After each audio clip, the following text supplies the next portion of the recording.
எல்லாருக்கும் என் அன்பான வணக்கம். இன்றைக்கி நம்ம பார்க்க போகிறது 222வது வீடியோ. என்ன சம்மந்தித்த வரைக்கும் இந்த வீடியோங்கிறது ரொம்ப ரொம்ப முக்கியமான ஒரு வீடியோ. அதில் என்ன தான் அப்படி இருக்குது மேடம் அப்படின்னு நீங்கள் கேட்டிங்கன்னா, இந்த வீடியோவில் நான் சொல்ல போகிறது சத்குருவுக்கு என்லைட்டன்மெண்ட் கிடைச்ச அந்த சம்பவத்தை குறிப்பது ஆகும். நம்ம எல்லாரும் இந்த கைலாஷ் சேனலில் இந்த வீடியோஸ் எல்லாம் பார்த்துட்ருக்கோன்னா அதுக்கு ஒரு காரணம், முக்தி தேடி நம்ம எல்லோரும் ஒன்றா பயணிக்கிறோம். என்னோடய கைலாஷ் சேனலோட உத்தேசமே, நான் இந்த சேனல் யூடியூப்பில் ஆரம்பித்ததோட நோக்கமே முக்திக்கு ஒரு வழி. முக்திக்கு பல வழிகள் இருக்குது. அதில் ஒரு வழி, ஏதோ எனக்கு தெரிஞ்ச வழிகளை சொல்லி கொடுக்கலாம் அப்படிங்கிறது தான். ஓகே, அப்போ நீங்களும் பார்க்குறவங்களும் அந்த ஒரு எண்ணத்தோடு தான் பார்க்குறீங்க. ஏதாவது எல்லாம் நமக்கு கிடைக்குமா, ஏதாவது எல்லாம் க்ளூஸ் கிடைக்குமா, ஹின்ஸு கிடைக்குமா, எப்படியாவது இந்த ஜென்மத்தோடு இதை முடிச்சுக்கணும் அப்படிங்கிற ஒரு எண்ணத்தில் இருக்கிறனால தான் நீங்களும் பார்க்குறீங்க அப்படிங்கிறது எனக்கு நல்லா புரியுது. ஓகே, அப்போது வேறொருத்தருக்கு, அதுவும் நம்ம கூட இப்போ வாழ்ந்துக்கிட்டு இருக்கிற ஒருத்தருக்கு முக்தி கிடச்சிருக்கு, சால்வேஷன் கிடச்சிருக்கு, என்லைட்டன்மெண்ட் கிடச்சிருக்கு, அதை பற்றி அவரோட புஸ்தகத்தில் எழுதியிருக்காரு அப்படின்னு சொல்லும்போது அது எவ்வளோ பெரிய பாக்கியம் நமக்கு. அதை பற்றி தெரிஞ்சுக்கிறதே பெரிய ஒரு பாக்கியம். நமக்கு கிடைக்கிறதோ கிடைக்கலையோ அது ரெண்டாம் பட்சம். அட்லீஸ்ட் அதை பற்றியாவது தெரிஞ்சுக்கிறோம் இல்லையா? இது கோடானு கோடி மக்கள் வசிக்கிற இந்த உலகத்தில் எத்தனை பேருக்கு இதை பற்றியெல்லாம் தெரியும்? முக்தினா என்ன, முக்தினா கிலோ என்ன விலைன்னு கேட்குறவங்க தான் ஜாஸ்தி. என்லைட்டன்மெண்ட்டா, அது எந்த லைட்டு, தெரு லைட்டா, ஸ்ட்ரீட் லைட்டா, பல்பா அப்படின்னு கேட்குறவங்க தான் ஜாஸ்தி. அதுக்கிடையில் நம்மளும் வாழ்ந்துக்கிட்டு இருக்கோம், நம்மளும் நம்மளோட பயணத்தை தொடர்ந்துக்கிட்டு இருக்கோம். அதுவே ஒரு பெரிய அச்சீவ்மெண்ட்டுங்க, அதுவே ஒரு பெரிய காரியம் இல்லையா? அதனால தான் நான் சொன்னேன் இந்த வீடியோ ரொம்ப முக்கியமான வீடியோ. ஓகே, எங்கே வச்சு தொடங்கிறது? அதாவது நம்ம போன வீடியோவில் பார்த்தோம், அவருக்கு ஒரு என்ஜினியர் ஃப்ரெண்டு கிடச்சாரு சத்குருவுக்கு. அப்போ சத்குருவும் அந்த இன்ஜினியர் ஃப்ரெண்டும் சேர்த்து ஒரு பெரிய கன்ஸ்ட்ரக்ஷன் கம்பெனி ஆரம்பித்தாங்க. அந்த கம்பெனி ஓஹோன்னு போகுது, ரொம்ப ஃபேமஸ் ஆகிடுச்சு. அதில் 2 பேருமா வேலை செஞ்சிட்ருக்காங்க. ஓகேயா? இதில் எப்படின்னா, இந்த 2 பார்ட்னர்ஸ்குள்ளே என்ன அக்ரிமெண்ட்னா, காலையில் சத்குரு போவார், கொஞ்சம் நேரம் உட்காருவார், மத்தியானம் அந்த பார்ட்னர் வருவார், சாயங்காலம் திருப்பியும் சத்குரு போவார். அந்த மாதிரி ஷிஃப்ட் வச்சு வேலை செய்கிறாங்க. அப்போ மத்தியான டைமு சத்குருவுக்கு ஃப்ரீ. அப்போது என்ன பண்ணுவார், மோட்டார் சைக்கிள் எடுத்துகிட்டு சாமுண்டி ஹில்ஸுக்கு போயிடுவார். சாமுண்டி ஹில்ஸில் போய் தினமும் ஒரே பாறையில் அதே மரத்தடியில் உட்காந்து தியானம் பண்ணிட்டு வருவார். இதுதான் அவரோட ரொட்டீன். அப்போ ஒரு 25 வயசு இருக்கும். அவர் 1957 பிறந்தார். 56 ஒரு தடவை பிறந்தார். அப்புறம் சரியில்லை, சூழ்நிலை சரியில்லைங்கிறதுனால இறந்துட்டார். அந்த குழந்தையாக இருக்கும்போதே திருப்பி 57லையும் திருப்பி வந்தார். அப்போது இது ஒரு 25 வயசு இருக்கும்போது இது நடக்குது. அதாவது 1982 வருஷம் செப்டம்பர் 23 இது நடக்குது. அதை பற்றி இதில் விவரமாக விவரித்து எழுதியிருக்காரு. நிறைய வீடியோஸில் பேசியிருக்காரு. எல்லா வீடியோஸும் நான் கேட்டிருக்கேன். இப்போல்லாம் ஈஷா யோகா சென்டரில் கோயம்புத்தூரில் இந்த செப்டம்பர் 23 கொண்டாடுறாங்க. ஏன்னா அது கொண்டாடப்பட வேண்டிய ஒரு விஷயம். இப்போ புத்தர் என்லைட்டன்மெண்ட் ஆனார், ஜீசஸ் ஆனார், கிருஷ்ணா கான்ஷியஸ்னஸ், ஜீசஸ் கான்ஷியஸ்னஸ் அப்படின்னெல்லாம் ஆளுங்க பேசிக்கிறாங்க. அதெல்லாம் உண்மை தான், இல்லைங்கலை. ஆனால் அவங்கெல்லாம் இப்போ நம்மளோட வாழலை. ஓகே. ஆனால் சத்குருங்கிறது இப்போ நம்ம கூட நம்மளில் ஒருத்தராக வாழ்ந்துக்கிட்டு இருக்க ஒரு மனுஷன். அவருக்கு அவரோட 25வது வயசில் முக்தி கிடச்சிருக்கு அப்படின்னா, அதுவும் அவர் அதை பற்றி பேசுகிறாரு, வீடியோ போடுறாரு, புக்கை எழுதுகிறாரு, அதை பற்றி அவர் விவரமாக பேசுகிறதுக்கு தயார் அப்படிங்கும்போது நமக்கு அதில் கேட்குறதுல என்ன இருக்குது? நமக்கு கேட்கணும், நமக்கு அதை தெரிஞ்சுக்கணும். ஏன்னா நாளைக்கு ஏன்னா நம்மளும் அதுக்காக தான் போராடிட்டுருக்கோம். அதுதான் அங்கே முக்கியமான பாயிண்ட். இப்போ நான் 60 வீடியோஸ் போட்டேன். எதை பற்றி? சித் சக்தி விலாஸ்னு சுவாமி முக்தானந்தா எழுதின புஸ்தகத்தை படித்து நோட்ஸ் எழுதி ஒரு தடவைக்கு 4 தடவையாக படித்து அதை ஒரு தப்பும் வரக்கூடாதே அப்படிங்கிற ஒரு இதில் உங்களுக்கெல்லாம் வீடியோவாக போட்டேன். எதுக்கு? அவர் இப்போ சமாதி ஆகிட்டார். ஆனால் அவர் 1982 தான் சமாதி ஆனார். கரெக்டு, இப்போ தான் எனக்கு ஞாபகம் வருது. அவர் 1982 தான் சமாதி ஆனார். அதுக்கு முன்னாடியே அவருக்கு முக்தி கிடச்சிருச்சு. அவர் மெனக்கெட்டு அவரோட குருவோட பர்மிஷன் வாங்கி உத்தரவு இல்லை, இவர் பர்மிஷன் வாங்கி ஒரு புக்காக எழுதினார். அந்த புக்காக எழுதுனதுனால நமக்கு எவ்வளவெல்லாம் தெரிய வந்தது யோசித்து பாருங்கள். இது மட்டும் இல்லை, அதாவது முக்தி கிடைச்ச 4-5 பேரோட புஸ்தகங்களை நான் படிச்சிருக்கேன். ஓகே. அப்போ அவங்களோட அனுபவங்களையெல்லாம் பங்கிடும்போது அதை நம்மளும் அதே விஷயத்துக்காக இங்கே பயணம் பண்ணிகிட்ருக்கோன்னு தெரியும்போது அதை பற்றி கூடுதலாக தெரிஞ்சுக்கிறதுல எந்த தப்பும் கிடையாது. நம்ம தெரிஞ்சுக்கணும். இது மாதிரி சொல்லும்போது இன்னொரு விஷயம் எனக்கு ஞாபகம் வருது.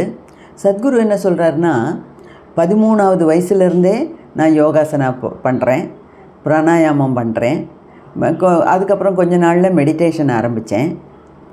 இதெல்லாம் நான் ரெகுலராக விடாமல் பண்ணிட்டு வந்ததுனால தான் என்னோடய 25வது வயசில் எனக்கு இப்படி ஒரு என்லைட்டன்மெண்ட்ங்கிற ஒரு அனுபவம் கிடச்சிருக்கு அப்படின்னு சொல்கிறார்.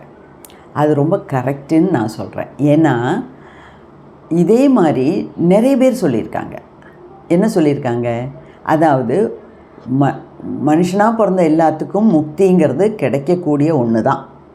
ஆனால் அதுக்கு நம்ம குறைஞ்சது ஒரு 12 வருஷம் விடாமல் அதுக்காக முயற்சி பண்ணணும். முயற்சி பண்ணோன்னா என்ன? தினமும் காலையில் 3 மணிக்கு எந்திரிச்சு எனக்கு முக்தி வேணும்னு அப்படி இல்லை. முக்தி கிடைக்கிறதுக்கு உண்டான பல வழிகளை நம்ம தேர்ந்தெடுத்து அதை ப்ராக்டிஸ் பண்ணணும். அதுக்கு பேர் தான் சாதனா, இல்லையா? அப்போது காலையில் நம்மளும் எந்திரிச்சு இந்த நாடி சுத்தி, பிராணாயாமா, யோகாசனா, சுவாச பயிற்சி, வேறு பல சாதனைகள் நிறைய இருக்குது. குண்டலினி சக்தி ஆக்டிவேட் பண்ணுறது எப்படி அப்படிங்கிறதெல்லாம் பற்றிலாம் நிறைய இருக்குது. கிரியா யோகா, மூச்சு பயிற்சி, உடல் பயிற்சி, இதெல்லாம் நம்ம விடாமல் ஒரு 12 வருஷம் பண்ணினோம்னா நமக்கும் கட்டாயம் இந்த முக்தி கிடைக்கும் அப்படின்னு நிறைய புஸ்தகத்தில் நானும் படிச்சிருக்கேன். அதே தான் இப்போ சத்குருவும் சொல்கிறாரு. 13 வயசில் ஆரம்பித்த யோகாசனா எனக்கு 25 வயசில் கை கொடுத்துருக்கு அப்படின்னு சொல்கிறார். ஓகே, அது என்ன அனுபவம்? நிறைய பேர் நீங்கள் ஏற்கனவே இந்த புக்கை படிச்சிருப்பீங்க, ஏற்கனவே இந்த வீடியோஸ் எல்லாம் கேட்டிருப்பீங்க. ஏன்னா அடிக்கடி ஓப்பனாக சத்குரு அவரோட என்லைட்டன்மெண்ட்டை பற்றி பேசியிருக்கார். நிறைய வீடியோஸில் நீங்களும் கேட்டிருப்பீங்க, நானும் நிறைய கேட்டிருக்கேன். ஓகே, அதை தான் இப்போ இந்த புக்கில் இருக்கிறது எப்படியோ அது மாதிரி உங்களோட பகிர்ந்துக்கிறதுக்கு தான் இந்த வீடியோ போடுறேன். அதாவது ஏற்கனவே பார்த்த மாதிரி ஒரு நாள் காலையில் அவங்க அம்மா உப்புமா பண்ணியிருக்காங்க. உப்புமா சாப்பிட்டுட்டு வெளியே வந்திருக்காரு. வெளியே அவரோட பார்ட்னரோட அன்றைக்கி ஏதோ ஒரு முக்கியமான ஒரு மீட்டிங் அட்டன் பண்ண போயிருக்காரு. அதாவது 2-3 நாளைக்கு முன்னே நல்ல ஒரு கான்ட்ராக்ட் கிடச்சிருக்கு. அதை பற்றின விஷயங்களை சர்ச்சை பண்ணுறதுக்காக இவங்க 2 பேருமா அங்கே ஒரு இடத்துக்கு போயிருக்காங்க. மீட்டிங் முடிஞ்சு மத்தியானம் வந்திருக்காங்க. மீட்டிங் முடிஞ்சு வந்த உடனே சத்குருவுக்கு ஆஃப் இல்லையா, மத்தியானம் அவருக்கு வேலை கிடையாது. அப்போ சத்குரு இப்படி யோசிக்கிறார், என்ன பண்ணலாம், சாமுண்டி ஹில்ஸுக்கு போகலாம், அவ்வளோதானே அப்படின்னு. ஏன்னா அதுதான் அவரோட ரொட்டீன். மத்தியானம் அவரோட பிஸ்னஸ் பார்ட்னர் வந்த உடனே இவர் ஆஃபீஸ்லேருந்து இறங்கி கிளம்பி வந்துடுவார். மோட்டர் சைக்கிள் எடுத்துகிட்டு நேராக சாமுண்டி ஹில்ஸ் போவார். அங்கே ஒரு பாறை மேலே பர்டிகுலராக ஒரு மரம் இருக்குது. அந்த மரத்துக்கு அடியில், அதாவது தினமும் போய் அதே மரத்துக்கு அடியில் அதே இடத்துல உட்காந்து தியானம் பண்ணுவார். அப்போது அந்த தியானம் பண்ணும்போது ஏற்கனவே சொல்லியிருக்காரு, இது நிறைய பாம்புகள் வருமா. இவர் தியானம் பண்ண உட்கார்ந்ததுக்கப்புறம் அங்கேருந்து இங்கேருந்தெல்லாம் நிறைய பாம்புகள் வந்து இவரை சுற்றிலும் உட்காந்துருக்குமா. அதுக்கு என்ன காரணம் சொல்கிறாருன்னா, நம்ம தியானம் பண்ணுறது அந்த பாம்புகளுக்கு புரியும். அதனால் நம்ம பக்கத்தில் வந்து படுத்துக்கிட்டு அவங்களும் நம்மளை மாதிரி தியானம் பண்ணிகிட்ருக்காங்க அப்படின்னு தான் சத்குரு சொல்கிறார். இருக்கலாம். ஏன்னா ஒரு பாம்புக்கு வந்து அடுத்த ஜென்மம் டெஃபினட்டாக மனுஷ ஜென்மந்தான். ஒரு பசுவுக்கு மனுஷ ஜென்மம், ஒரு பாம்புக்கு அடுத்த ஜென்மம் மனுஷ ஜென்மம். அப்போ இவங்களெல்லாம் நம்ம ஹிந்துவிசத்தில் உயர்ந்த இடத்துல வச்சு அவங்களுக்கெல்லாம் நம்ம மரியாதை கொடுக்கறதுக்கு காரணம் இது தான். ஸோ பாம்பும் எப்போவுமே தியானம் பண்ணிகிட்டே இருக்குமா. அதனால் நம்ம தியானம் பண்ணிகிட்டு இருந்தோம்னா அதுக்கு நம்ம வந்து அதுங்களை உபதிரவிக்க போகிறதில்ல அப்படின்னு தெரியும். அதனால் அழகாக பக்கத்தில் வந்து நம்ம வைப்ரேஷன்ஸை அவங்களுக்கு புரியுது. அதனால் அழகாக பக்கத்தில் வந்து உட்காந்து அதுவும் படுத்துக்கிட்டு சுருண்டு படுத்துக்கிட்டு தியானம் பண்ணிகிட்டே இருக்கும். அந்த மாதிரி நிறைய நாள் நடந்திருக்கு. எப்போ சத்குரு எந்திரிச்சு போகிறாரோ அப்போ அதுங்களும் எந்திரிச்சு போயிடுமா. ஓகே, அந்த மாதிரி இவங்களுக்கு வந்து அன்னைக்கு சாயங்காலம் வேறொரு மீட்டிங் இருக்குது. அதே ஆளோட வேறொரு மீட்டிங் இருக்குது. மீட்டிங்க்கு வரோம் அப்படின்னு சொல்லிட்டு வந்திருக்காங்க இவங்க. இப்போ சத்குரு ஆஸ் யூஷுவல் எப்பவும் போல் பைக்கில் நேராக சாமுண்டி ஹில்ஸ் போயிருக்காரு. அங்கே போய் உட்காந்துருக்காரு. ஒரு 2 மணி ஆகிருக்கும். அங்கே போய் உட்காந்துருக்காரு. தியானம் பண்ணுறதுக்காக உட்காந்துருக்காரு. கண்ணை திறந்துக்கிட்டே இருக்கார். இன்னும் கண்ணை மூடலை. அப்படி இருக்கும்போது அவருக்கு என்னவோ ஒரு பரவச நிலை, ஒரு பேரானந்தம். கண்ணில் இருந்து தாரையாக தண்ணி கொட்டுது. அவர் அழுகிறாரான்னு தெரியல. கண்ணிலிருந்து தண்ணி அப்படியே லிட்டர் கணக்கில் கொட்டிக்கிட்டே இருக்கு. அவர் என்ன சொல்கிறாருன்னா, 8 வயசில் நான் ஒரு நாள் அழுதேன். ஆனால் அன்றைக்கே நான் தீர்மானித்தேன், இனிமேல் என் லைஃப்பில் ஒரு நாள் கூட நான் அழமாட்டேன் அப்படிங்கிற தீர்மானத்துக்கு வந்தேன். ஆனால் இன்றைக்கி என்னோடய கண்ட்ரோல்லே இல்லை. தண்ணி குடமாக அப்படியே கொட்டுது, என் ஷர்ட்டெல்லாம் நனைஞ்சு போச்சு அப்படிங்கிறார். அப்படியே உட்கார்ந்துருக்காரு. அந்த அப்போ நடந்த இதை வந்து அவர் ரொம்ப தத்ரூபமாக எக்ஸ்பிளைன் பண்ணியிருக்காரு. அதை ரொம்ப சுருக்கமாக சொல்கிறதுனா, அவர் என்ன சொல்கிறாரு, ஒரு 15 நிமிஷம்தான் ஆயிருக்கும் மெடிடேஷனில் நான் உட்காந்து இப்படியே பார்த்துக்கிட்டே இருக்கேன். கண்ணை திறந்து முழிச்சு வச்சுக்கிட்டே பார்த்துக்கிட்டே இருக்கேன். கண்ணிலேருந்து குடமாக தண்ணி வருது. அதே சமயத்தில் என்னை சுற்றி இருக்கவங்க எல்லாருமே நானாகவே தெரிகிறேன் அப்படின்னு சொல்கிறார். அதாவது நானாக தெரிகிறேன்னா என்ன, அதுக்கு முன்ன வரைக்கும் இந்த சம்பவம், இந்த நிகழ்ச்சி நடக்கிறதுக்கு முன்ன வரைக்கும் இது சத்குரு, இது நான்னா சத்குரு, நீ வேற, அது மரம், அது வேற, இது செடி வேற, மரம், கொடி, பாறை, தண்ணி, அருவி, ஆகாசம், இதெல்லாம் வேற. அதனால தானே அதுக்கு வேறு பேர் கொடுத்துருக்கோம். ஆனால் இப்போ சத்குரு இப்படி உட்காந்துருக்காரு. கண்ணை திறந்த மேனிக்கு உட்காந்துருக்காரு. தண்ணி பாட்டுக்கு வடியுது.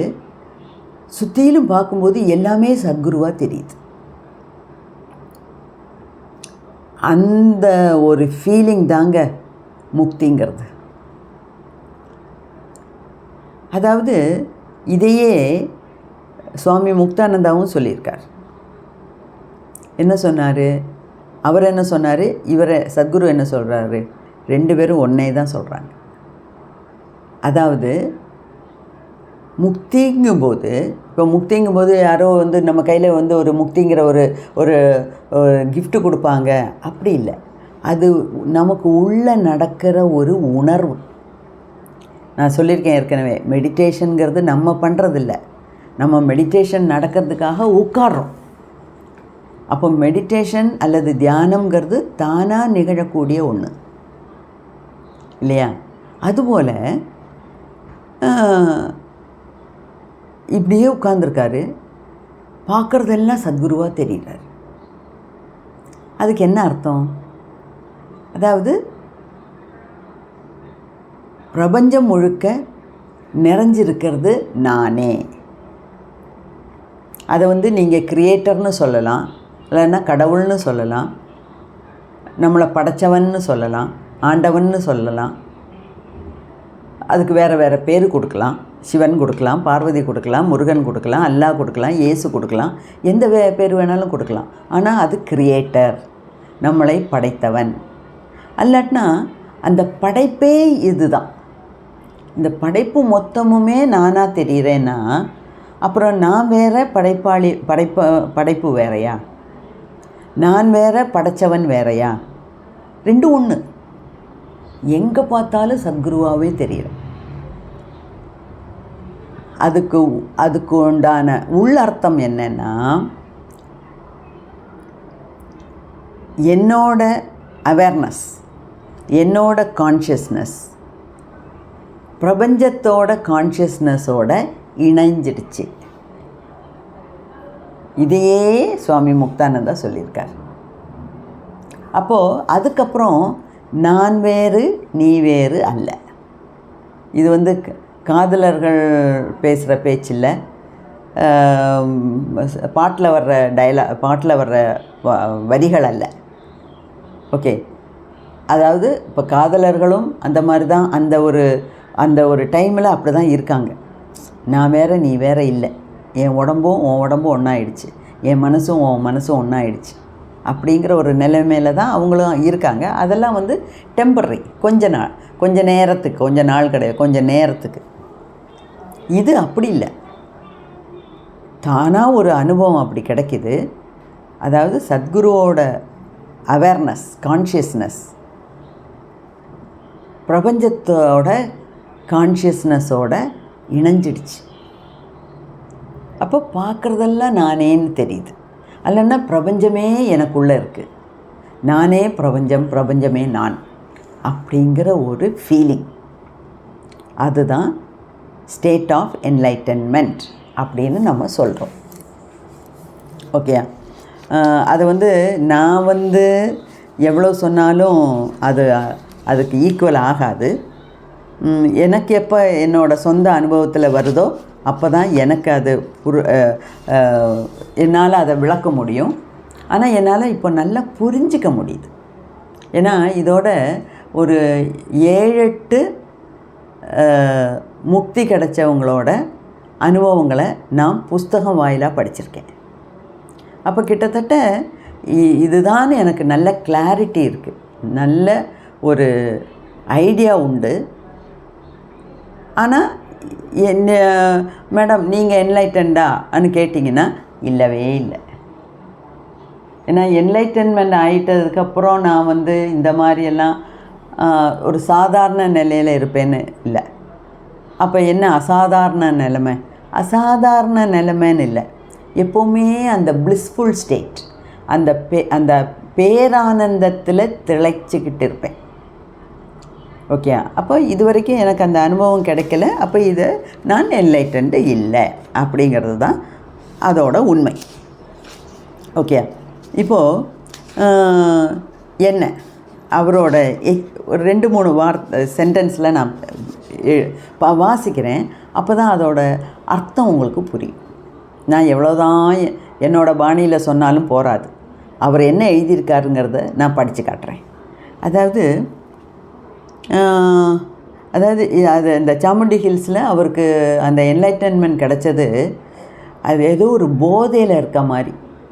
அதாவது எந்த போதைப் பொருளும் எடுக்கலை, ஆனால் ஏதோ ஒரு போதையில் இருக்க மாதிரி, எங்கேயோ மிதக்கிற மாதிரி, ஏதோ ஒரு சுக அனுபவம், ஏதோ ஒரு பரமானந்தத்தில் திளைக்கிற மாதிரி ஒரு அனுபவம். அவர் என்ன சொல்கிறாரு, there were no words to describe the experience. வார்த்தைகளால் அதை வர்ணிக்க முடியாதுங்க. அந்த எக்ஸ்பீரியன்ஸு அவங்கவுங்களுக்கு நமக்கு கிடைக்கும்போது தான் தெரியும்.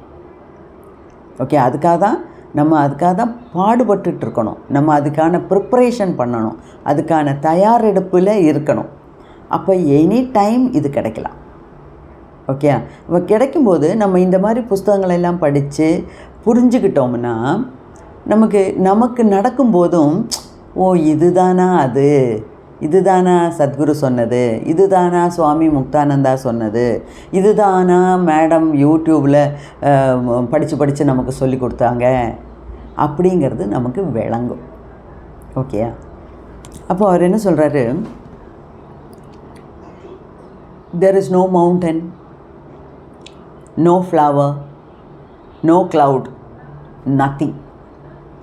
ஏன்? பார்க்குறதெல்லாம் நான், பிரபஞ்சம் முழுக்க நிறைஞ்சிருக்கிறது நான். It is just energy. இன்னொன்று நீங்கள் யோசிக்கணும். நான் 5 லேயரை பற்றி சொல்லியிருக்கேன். அன்னமய கோஷம், இந்த பாடி, ஸ்தூல உடம்பு, மனோமய கோஷம், பிராணமய கோஷம், விஞ்ஞானமய கோஷம், ஆனந்தமய கோஷம். இப்போ இந்த முக்தி கிடைக்கும்போது நம்ம எந்த கோஷத்தில் இருப்போம்? ஆனந்தமய கோஷத்தில் இருப்போம். அது சாதாரணப்பட்ட ஆனந்தம் கிடையாது, பேரானந்தம். அப்போது சத்குரு நம்மள்கிட்ட பேசும்போதெல்லாம் தலையால் அடிச்சுக்கிறது ஒரே விஷயம், எனர்ஜி பாடியை நீங்கள் நல்லா வச்சுக்கோங்க. அந்த எனர்ஜி பாடிங்கிறது என்ன? பிராணமய கோஷம். பிராணமய கோஷத்தில் என்ன இருக்குது? 112 சக்ராஸ் இருக்குது, 72,000 நாடிகள் இருக்குது. அதில் சுஷும்னா, இடகல, பிங்கல, நிறைய சரஸ்வதி நாடி, வஜ்ரினி நாடி, அந்த நாடி, இந்த நாடி, நிறைய நாடிகள் இருக்குது. அப்போ உங்களோட பிராணமய கோஷத்தை நீங்கள் கரெக்டாக வச்சுக்கிட்டிங்கனாலே உங்களுக்கு நிறைய விஷயங்கள் நல்லது நடக்கும். அப்படிங்கிறது தான் என்றைக்கும் சத்குரு நம்மள்கிட்ட தலையால் அடித்து சொல்கிறது. Okay, so it is just energy, a raw pulsating mass of energy.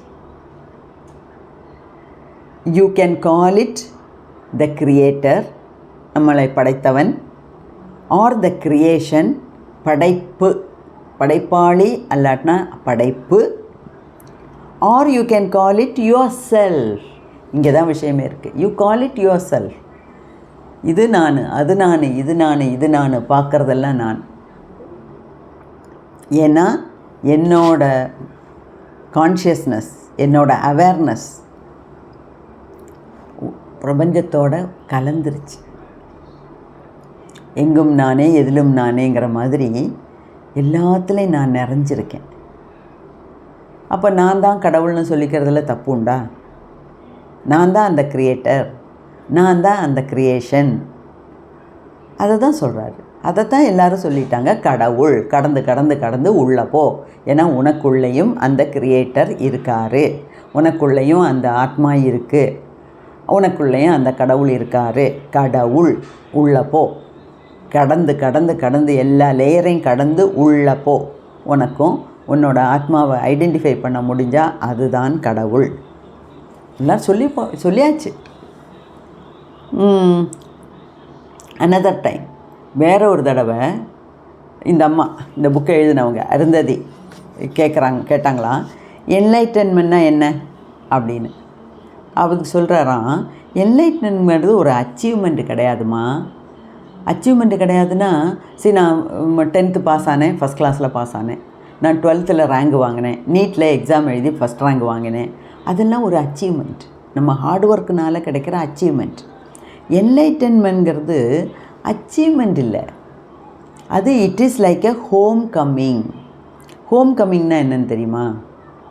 நம்ம அம்மா வீட்டுக்கு போகிறோன்னு சொல்கிறோம்ல, அதாவது அம்மா வீட்டில் கல்யாணத்துக்கு முன்னே அம்மா வீட்டில் இருக்கும்போது அம்மாவோட அருமை தெரியாது. கல்யாணம் பண்ணி வேறொரு வீட்டில் போய் அங்கே குடித்தனம் நடத்தும்போது தான் சரி நம்ம அம்மா வீட்டில் எப்படி இருந்தோம், எவ்வளோ ஃப்ரீயாக பேசினோம், எவ்வளோ இஷ்டத்துக்கு சாப்பிட்டோம், இங்கே பாரு எவ்வளோ ரெஸ்ட்ரிக்ஷனோடு இருக்க வேண்டியிருக்கு. அது முதல்லலாம் அப்படி இருக்கும். அப்போ கல்யாணம் முடிஞ்செல்லாம் கொஞ்ச நாள் முன்னே அம்மா வீட்டுக்கு போகிறதுனா அவ்வளோ சந்தோஷமாக இருக்கும். அங்கே இருக்க ஃப்ரீடம் வேறு எங்கேயும் நமக்கு கிடைக்காது. அதுக்கு பேர் தான் ஹோம் கம்மிங். அப்போது இங்கே சத்குரு என்ன சொல்ல வர்றாருன்னா, ஒவ்வொரு மனுஷனும் இந்த பேரானந்தத்திலேயே இருக்கிறதுக்காக படைக்கப்பட்டவன் தான். ஆனால் நம்ம தான் அதை விட்டுட்டு இந்த சிற்றின்பத்திலையும் சாதாரண ஆனந்தத்திலையும் ஒரு சுகத்தை கண்டு அது பின்னாடியே ஓடுறோம். அதனால் அந்த பேரின்பத்தை மறந்துடுறோம். அப்போது நீங்கள் ஒவ்வொரு மனுஷனுக்கும் அவங்கவுங்க அம்மா வீட்டுக்கு போகிற மாதிரி சுயமாக எப்போவுமே பை டிஃபால்ட்டுங்கிறோம்ல, அந்த மாதிரி இருக்கிறது எப்படி இருக்கணும்? அந்த பேரானந்தத்தில் இருக்கணும். நம்ம எப்போவுமே அப்படியா இருக்கோம்? நம்ம பேரானந்தம்னா என்னன்னே தெரிய மாட்டேங்குது. இது வரைக்கும் அந்த அனுபவம் கிடைக்கல. இந்த ஆனந்தத்தையே நம்ம பேரானந்தம்னு நினச்சிட்ருக்கோம் இல்லையா? அதுதான் மாயை. ஓகே, இப்போ சத்குருவோட விஷயத்துக்கு வருவோம். ஓகே, ஸோ அந்த மாதிரி ஒரு ஃபீலிங்கில் கண்ணு திறந்துருக்கு, தண்ணி கொட்டுது, குடங்குடமாக தண்ணி கொட்டுது. சுற்றி பார்க்குறதெல்லாம் சத்குருவாகவே தெரிகிறார். கொஞ்சம் நேரம் அப்படியே இருக்கார். ஒரு 15 நிமிஷம் ஆயிருக்கும் அப்படின்னு நினைக்கிறார். பார்த்தா 5 மணி நேரம் ஆயிருக்கு. இருட்டிடுச்சு. மத்தியானம் 2 மணிக்கு போனவர் 5 மணினா 7 மணி ஆயிடுச்சு. இருட்டிடுச்சு. இன்னொரு இடத்துல சொல்லியிருக்காரு, இந்த புக்கில் எழுதலை, ஆனால் இன்னொரு இடத்துல வீடியோவில் கேட்டிருக்கேன். ஷர்ட்டெல்லாம் அப்படியே தொப்பக்கட்டையாக நனைஞ்சிருச்சான். அந்த ஷர்ட்டை எடுத்து பிழிஞ்சால் ஒரு 5 லிட்டர் தண்ணி வருமா. அவ்வளவு தண்ணி அவர் கண்ணிலேருந்து கொட்டி இருக்கு. அந்த மாதிரி ஒரு பேரானந்தத்தில் திளைச்சிக்கிட்டு இருக்கார். அதுக்கப்புறம் சரி, இனிமேலும் நம்ம இங்கே உட்காந்தா சரியாகாது, இருட்டி போச்சு அப்படின்னு சொல்லிட்டு அவர் இறங்கி வராரு. மோட்டார் சைக்கிள்லே திரும்பி வராரு. நேராக ஆஃபீஸ் போகிறாரு. அங்கே அவரோட ஃப்ரெண்டு காத்துக்கிட்டு இருக்கார். ஏன்னா இவரும் ஃப்ரெண்டும் சேர்ந்து இன்னொரு மீட்டிங்க்கு சாயங்காலம் போகணுன்னு பிளான் பண்ணியிருக்காங்க. சத்குரு வரதுனால அவர் காத்துட்ருக்காரு. இவர் போகிறாரு, பார்ட்னரை பார்க்குறாரு. அந்த பைக்லேயே 10 நிமிஷம் பைக் இன்ஜினை ஆஃப் பண்ணாமல் 10 நிமிஷம் பைக் மேலேயே உட்காந்து அப்படியே யோசிக்கிறாரு. திரும்பி வீட்டுக்கு போகிறாரு. அதாவது தான் ஏன் லேட்டாக வந்தேன், நம்ம திருப்பி வா மீட்டிங்கு போகலாம் அப்படின்னு எதுவுமே சொல்லலை. அந்த மாதிரி சொல்கிறதுக்குண்டான மனநிலையில் அவர் இல்லைன்னு நம்ம புரிஞ்சுக்கணும். 10 நிமிஷம் இருந்திருக்காரு, யோசிச்சிருக்காரு, ஒரு எக்ஸ்ப்ளனேஷனும் கொடுக்கல. அவர் பாட்டுக்கு வீட்டுக்கு போயிட்டார். 10:30 ஆனோன்னு வீட்டுக்கு போயிட்டார். வீட்டுக்கு போய் அவங்க அம்மா ஏதோ சமைச்சு வச்சுருக்காங்க, அதை சாப்பிட்டுட்டு படுத்தார். நைட்டு மொத்தம் தூக்கம் இல்லை. விடிய காலையில் 3 மணி வரைக்கும் தூங்காமலே உட்காந்துருக்கார். ஏன்னா அது அப்பேற்பட்ட ஒரு நிகழ்வு. எடுத்தோம் கவுத்தோன்னு சொல்லி எனக்கு என்லைட்டன்மெண்ட் ஆகிடுச்சு, ஓகே பாக்கி காரியத்தை பார்க்கலாம் ஆனால் திருப்பியும் நம்ம பழைய நிலைமைக்கு அவ்வளோ சீக்கிரத்தில் வர முடியாது.